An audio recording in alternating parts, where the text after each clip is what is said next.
It didn't come out before CB4. It should have come out. It could have come out. It had, a bigger star and had more money behind it. The 1995 classic Tales from the Hood was sold to you as a fun, scary movie. But that was a lie. The cast and crew have held on to shocking secrets about the film, its message, and the dark fates that followed them long after the cameras stopped rolling. The secret behind the laughter. He played everything. That movie got made because of Spike. When Tales from the Hood hit theaters, everything about it screamed fun and games. The movie poster was iconic, showing a cool skull wearing sunglasses and a gold tooth. The tagline was catchy and clever, "Chill or be chilled." The studio wanted you to think you were about to watch a silly, over-the-top horror comedy, something to laugh at with your friends on a Friday night. But this was all a trick. The marketing was a mask, hiding something much deeper and much more serious. The director, a man named Rusty Cundiff, never wanted to make a simple comedy. His secret plan was to create what he called a redemptive horror film. He wanted to use the horror genre, with its ghosts and monsters, to talk about real-world nightmares that affected the black community. The movie was not just about scares, it was about police brutality, domestic violence, racism, and the pain of gang violence. Cundiff wanted to deliver a powerful message, but he knew he had to hide it inside a movie that people would pay to see. The scary stories were just the sugar coating for a very bitter pill of truth. So, while audiences laughed at the crazy mortician, they were unknowingly watching a film that was holding up a mirror to the darkest parts of society. But how did a movie with such a brave and controversial message even get made in the first place? The answer to that question is the film's first and biggest secret. A movie this bold and this honest doesn't just happen. In the mid-1990s, Hollywood was not lining up to make horror films about systemic racism. Getting the money for a project like this seemed impossible. But Rusty Cundiff had a secret weapon, a guardian angel who made the whole thing a reality. That man was Spike Lee. Spike Lee was already a legendary director, and his name carried enormous weight. Cundiff later said that the movie got made because of Spike, and that his involvement was everything. When it came time to get the $6 million budget, it was Spike Lee's production company, 40 Acres and a Mule Filmworks, that gave the project the power it needed. Cundiff remembered a moment when a man from the Bond Company, the people who ensure the movie gets finished, came to his office. The man was nervous about giving money to a young director, but right at that moment, the phone rang. The office worker announced, "Rusty, Spike Lee is on the phone." That was it. Hearing that name was all the validation the company needed. Spike Lee's role was not just a name on a poster. He was the reason the movie existed. He used his power to protect a challenging and important story that other studios would have been too scared to touch. He saw the vision and made sure it came to life. He even returned to help produce the sequels many years later, continuing his support for the world Cundiff created. Without Spike Lee, the Tales from the Hood might have never been told. And the most important storyteller of all, the strange mortician at the heart of the film, might never have gotten the chance to deliver his final, chilling performance. The truth about Clarence Williams III. It's family, there's so many outside influences and things like that, but it's family. It's foundations at home. At the center of Tales from the Hood is the unforgettable Mr. Sims, the wild, bug-eyed funeral director who guides 3 young dealers to their doom. The man who played him, Clarence Williams III, gave one of the greatest horror performances of all time.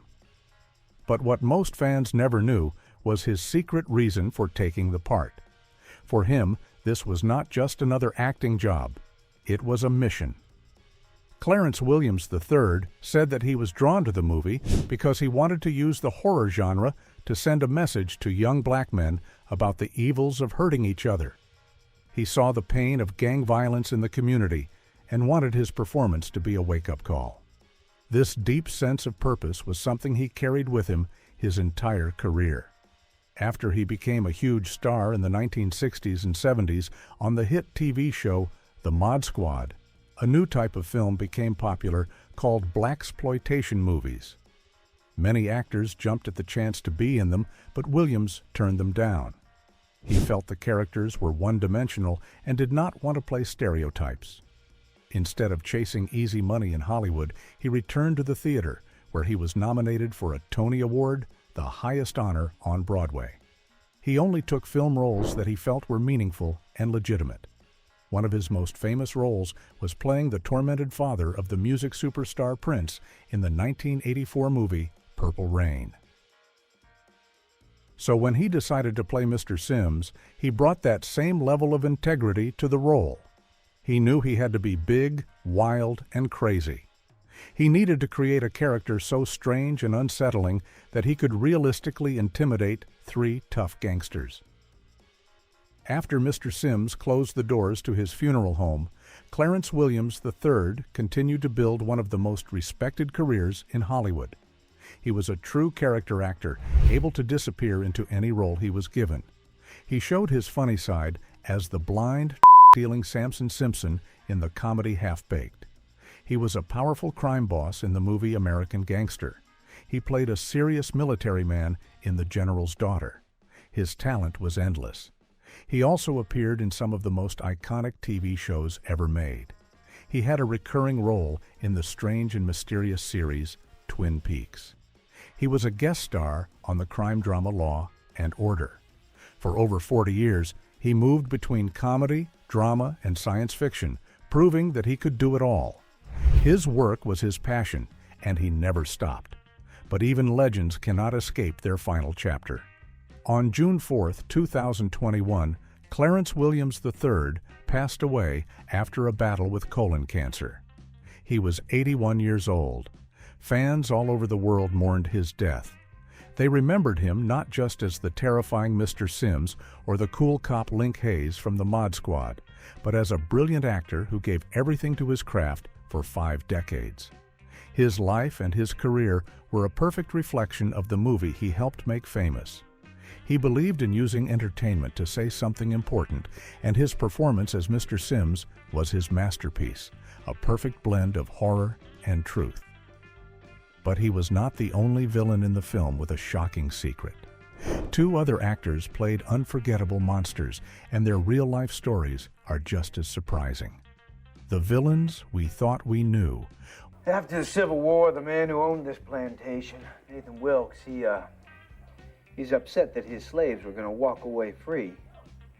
One of the most memorable stories in Tales from the Hood is KKKK Comeuppance. It features a disgusting, racist politician named Duke Metker, who moves his office into an old slave plantation. What most fans never figured out is that his name was a secret message. The filmmakers named him after 2 of the most infamous real-life white supremacists in America. David Duke, a former Grand Wizard of the Ku Klux Klan Klan, and Tom Metzger, the founder of the White Aryan Resistance Group. The character was a direct attack on the real hate that exists in politics. The actor who played this vile character was Corbin Bernsen. At the time, Bernsen was a massive television star from the hit legal drama L.A. Law.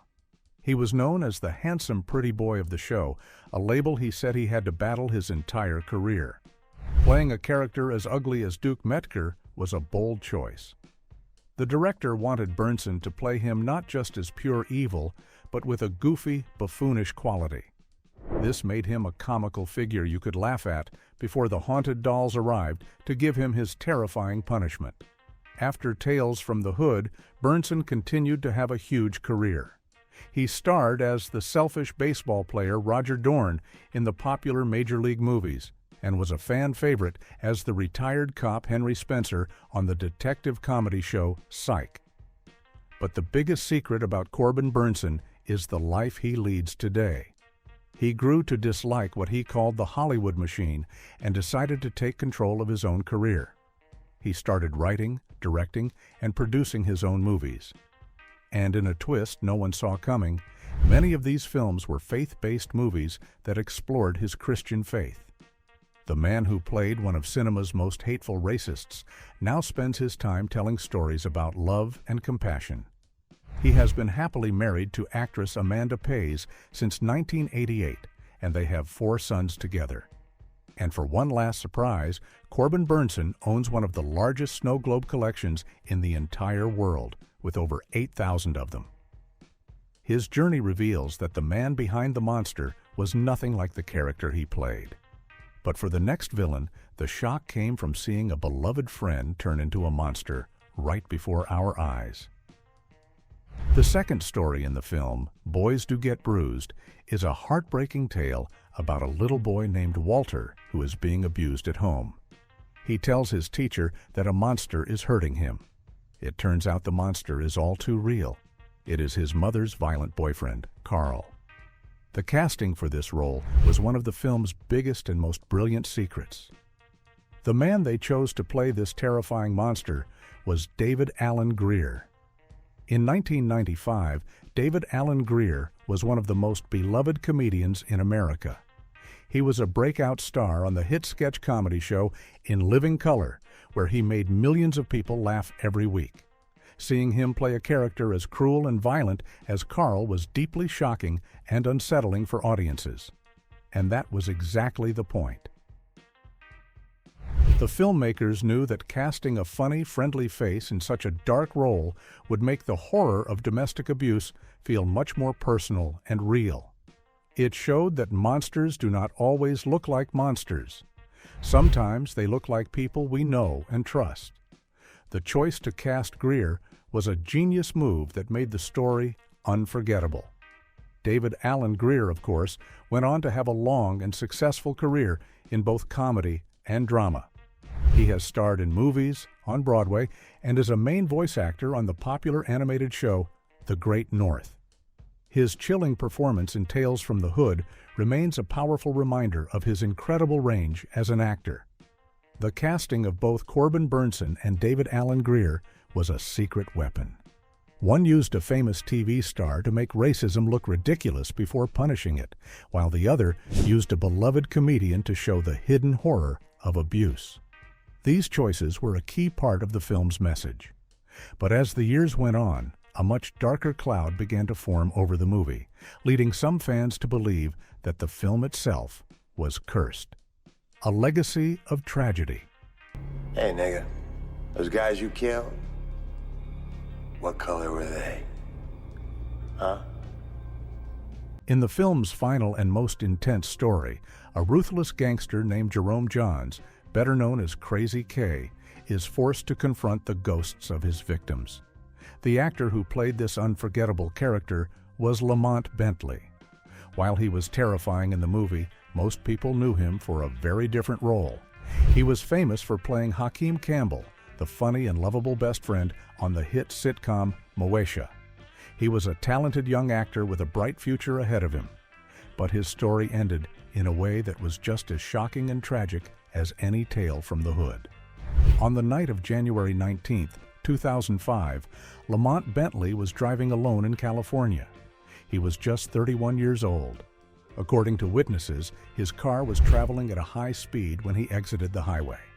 He lost control of the vehicle, which ran through a fence and rolled down a hill. Bentley was thrown from the car and onto the freeway. In the darkness, he was struck by 5 different cars. He died instantly. The news of his death sent shockwaves through the entertainment industry. A young life full of promise was cut short in a horrific instant. For fans of Tales from the Hood, his death was especially haunting. The man who played a character consumed by violence had met a violent end himself. This tragedy was the first event that made people whisper about a curse.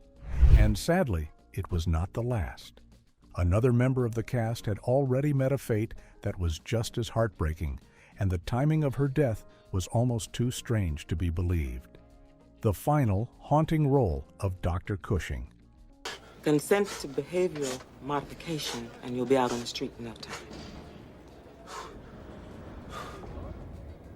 In the story of Crazy K, the gangster is sent to an experimental prison run by the cold and mysterious Dr. Cushing. The woman who played this role was Rosalind Cash, a veteran actress with a long and respected career. She had starred in classic films like The Omega Man and was a regular on the popular soap opera General Hospital. She was a true professional, known for bringing grace and power to every role she played. But what almost no one knew at the time was that Rosalind Cash was fighting a secret battle in her own life. She was sick with cancer.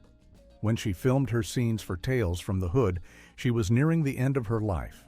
The movie would be her final performance. Tales from the Hood was released in May of 1995. Just 5 months later, on October 31st, 1995, Rosalind Cash passed away. She died on Halloween night, the spookiest night of the year. The coincidence was chilling. An actress from a famous horror movie dying on Halloween, the same year the movie came out. Combined with the tragic death of Lamont Bentley years later, it was enough to make fans believe that a dark shadow hung over the film. But the secrets of the film did not end there. There were more messages hidden in plain sight, waiting to be discovered. The secrets hidden in plain sight. See, I ain't got all night to be listening to no goddamn ghost stories. These ain't ghost stories. Everything I say is real. The creators of Tales from the Hood incorporated secret messages into their movie, many of which were hidden in the names of the characters. These were not random names, they were clues to the film's deeper meaning. The first story is about a black activist and city councilman who is murdered by corrupt police officers. His name is Martin Ezekiel Morehouse. This was a direct and powerful reference to the great civil rights leader Martin Luther King Jr. and his real-life college, Morehouse College. The actor who played him, Tom Wright, was no stranger to horror stories. He had also starred in another famous horror anthology, Creepshow 2.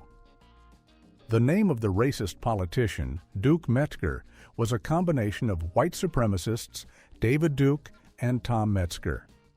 Even the name of the doctor in the final story, Dr. Cushing, was likely a secret nod to Peter Cushing, one of the most famous actors in the history of horror movies. Every name was a piece of a puzzle, a way for the filmmakers to connect their stories to real history and real horror. And the most powerful clue of all was not a name, but a song. During the brutal police beating of Martin Morehouse, a haunting song begins to play. That song is Strange Fruit, sung by the legendary Billie Holiday. For those who did not know its history, it might have just sounded like a sad, spooky song. But Strange Fruit is one of the most important and devastating songs in American history. It is a protest song about the lynching of black people in the South. The strange fruit hanging from the trees that the song describes are the bodies of lynching victims. By playing this song during a scene of modern-day police brutality, the filmmakers were sending a clear and shocking message. They were drawing a direct line from the historical horror of lynching to the modern horror of police violence. They were saying that this was not a new problem, it was the same old hate, just in a different form. This one musical choice transformed the scene from a simple movie moment into a powerful political statement, connecting the past to the present in a way that was impossible to ignore. But the film's final story contained its most challenging and controversial message of all. The last tale, Hardcore Convert, is the story that stays with you the longest. It is about the gangster Crazy K being put through an experimental treatment to cure him of his violent ways. The filmmakers used imagery that was a direct reference to another famous movie, A Clockwork Orange. But then they did something incredibly bold and controversial. As Crazy K is being brainwashed, he is forced to watch a montage of images. The film mixes scenes of his own fictional gang violence with real historical photographs of lynchings and other racist attacks. The message was explosive. The filmmakers were arguing that when black people commit violence against other black people, they are doing the work of the racists for them. They were saying that this internal violence was a form of self-destruction that served the same purpose as white supremacy. For some viewers, this was a powerful and necessary wake-up call. For others, it was deeply problematic to compare gang violence to the horrors of lynching. it was a message that divided audiences and is still debated to this day. This final story revealed the film's ultimate secret. Tales from the Hood was never just a horror movie. It was a social commentary that used horror as its language. It lured you in with zombies and killer dolls, and then it confronted you with a difficult and uncomfortable lesson about race, violence, and history in America. Tales from the Hood is so much more than a cult classic horror film. It is a puzzle box of secrets, a reflection of real-world nightmares, and a powerful vehicle for messages that are as relevant today as they were decades ago. It is also a memorial, forever tied to the real-life tragedies of the talented actors who helped bring it to life. The biggest secret, the one thing most fans never figured out, is that the horror did not stop when the credits rolled. It followed the cast into the real world, and its stories continue to echo in our own.